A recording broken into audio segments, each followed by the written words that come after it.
Hi Leo, kumusta po kayong lahat? Okay, so yan Leo, maraming salamat po sa walang sawang pagsubaybay sa ating pong mga reading. And kung ikaw ay bago pa lang sa ating channel, mag-subscribe na po kayo. Then i-click mo na rin yung ating notification bell para lagi kang updated sa ating mga bagong upload, okay? So yan guys, sa mga interesado naman po sa ating private reading, iiwan ko na lang po yung link ng aking Facebook sa ating pong description box below. And maraming salamat pala ulit guys sa mga hindi nag-i-skip ng ating ads. Sobrang laking tulong niya guys para mas mag-grow pa yung ating channel. Ayan. So, thank you guys. Okay, balik tayo guys sa topic. Tignan natin ganap sa inyo this week, Leo. Leo, Sun, Moon, Rising, and Venus. Leo.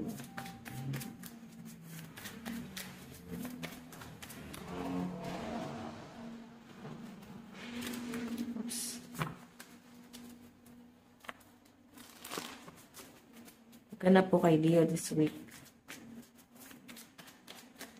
So guys, meron tayong Fury. Okay, so Leo, may nakikita ko medyo stress ka ata ngayong week na to. Nakikita ko na parang meron kang makakaalitan. Baka mapaaway ka or pwede rin naman guys na medyo mainitin yung ulo mo. Okay? Yung iba naman sa inyo guys, pwedeng meron kang parang makaka-banding, parang ganun yung feeling na nafe-feel ko dito, Leo. Parang medyo nakaka-offense yung energy niya. Kung ano man yung sasabihin niya, guys, medyo nakaka-offend, no? Sobrang foul to para sa inyo. Okay? May pasensya na, guys, nagagalaw ko yung video. Okay, sobrang insulto itong taong to, guys, no? I think ito yung dahilan kung bakit parang masasagad ka sa taong to, may magdudulot ng pagtatalo, pag-aaway. Hindi na talaga kayo guys magkakaintindihan. Okay, yan yung pinapakita sa akin dyan. Tignan pa natin. Leo, Sun, Moon, Rising, and Venus sign. Kung sa love life mo yan, ayan. Pero mas malinaw kasi guys sa mga kaibigan or pwedeng may mga nagchichismis sa inyo na parang mapapatol ka dito eh. Okay? Parang hinabaan mo yung pasensya mo dito sa taong to. Pero this week guys, mukhang papatol ka na dito sa taong to. Okay? Tingnan pa natin, Leo. Leo, Sun, Moon, Rising, and Venus sign. Meron tayong readiness. Ayan. Grabe, meron ka din daw paghahandaan this week. I think, guys, kung ano man itong aayusin mo na to, pwedeng sa career, pwedeng aayusin mo na yung buhay mo, or meron kang aayusin sa buhay mo. Meron kasi ako nakakita dyan, Leo, na medyo may pagbabago kang gagawin sa sarili mo. Okay? Parang tulong mo na rin ito sa sarili mo eh. Pwede sa personality, sa physical appearance, kung ano man itong babaguhin mo sa sarili mo. Okay? Siguro, malaking impact sa'yo itong taong nagpainit ng ulo mo. Yun yung nagiging dahilan mo kung bakit parang gusto mo pang mas i-improve pa yung sarili mo. Okay, tignan pa natin. Leo, Sun, Moon, Rising, and Venus sign.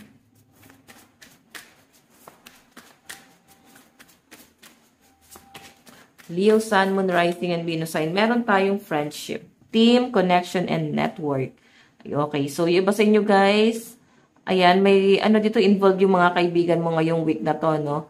Pwedeng may banding, may iba sa inyo guys, pwedeng may lalabas na mga issue, may mga chismis akong nakikita this week.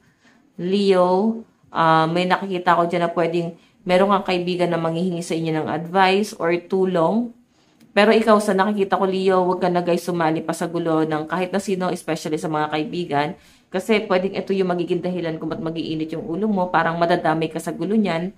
Yung tipong tahimik lang sana yung buhay mo, nagpo-focus ka lang sa goal mo, nagpo-focus ka lang sa mga pangarap mo, tapos parang madadamay ka pa sa gulo na itong taong to.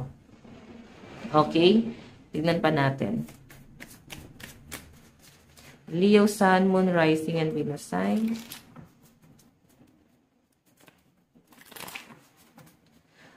Leo, Sun, Moon, Rising, and Venus sign.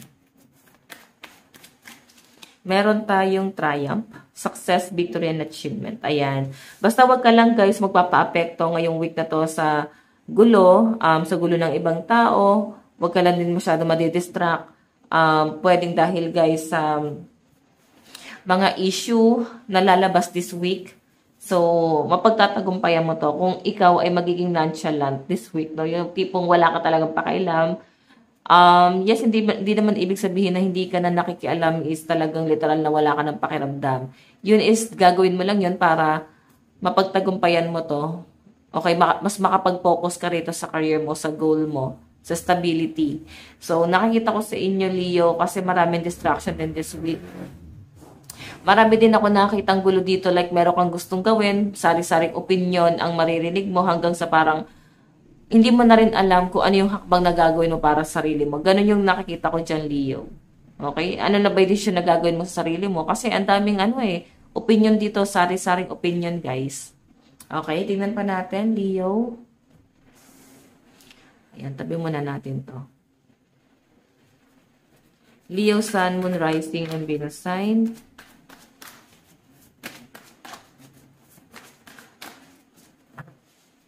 Leo, Sun, Moon, Rising, and Venus sign. Additional message. Meron tayong Page of Cups. Parang magkakaroon ka ng bagong kaibigan this week. Bagong ka-close, kakilala. Parang may makakapansin din sa iyo this week. Magkakaroon ka ng bagong kakampi. Ganon. Connection. So, meron tayong, ayan, 9 of Cups, wish card. Okay. So, guys, sa relationship naman, this week, nakikita ko na parang may hingi ng space dito. Kung ikaw ay in relationship, no? Pwedeng hingi ng space yung person mo or pwedeng kayong dalawa tong nagtatalo. Like, parang, wag nyo na muna sigurong, parang gatungan or wag nyo na lang masyado, guys, bigyan ng pansin kung nagagalit sa inyo kasi mas lalaki yung issue. Then, parang mauuwi siya, guys, sa hiwalayan. Yan yung nakikita ko dyan. Leo, nakikita ko dito na nagtitiis may nagtitiis dito sa relationship na to. Pwedeng person more, ikaw yung nagtitiis.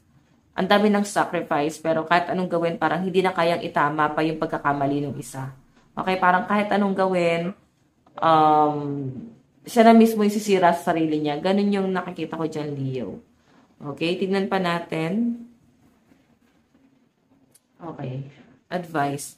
Ayan, Leo, lucky number mo pala this week, 74, 44, 72, and 10.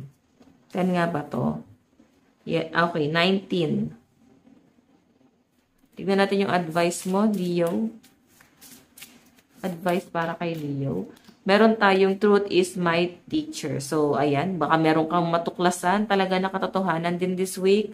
Or merong mabubunyag na sikreto na parang pinagkaingat-ingatan, parang sasabog siya, magiging issue. Ito yung magdudulot ng pagtatalo. Okay, tignan pa natin, meron tayong abundance is a state of mind. So, yung iba sa inyo, guys, kung gusto mo daw ng abundance, nasa mindset nyo to, guys, no, kung paano ka mag-isip. Hindi yan parang hiniling. Kailangan kung paano ka mag-isip. Okay? Hindi yan para iasa pa sa kung saan-saan. So, Leo, ito lang po ang inyong reading. Maraming salamat po. God bless and love you all. Bye-bye.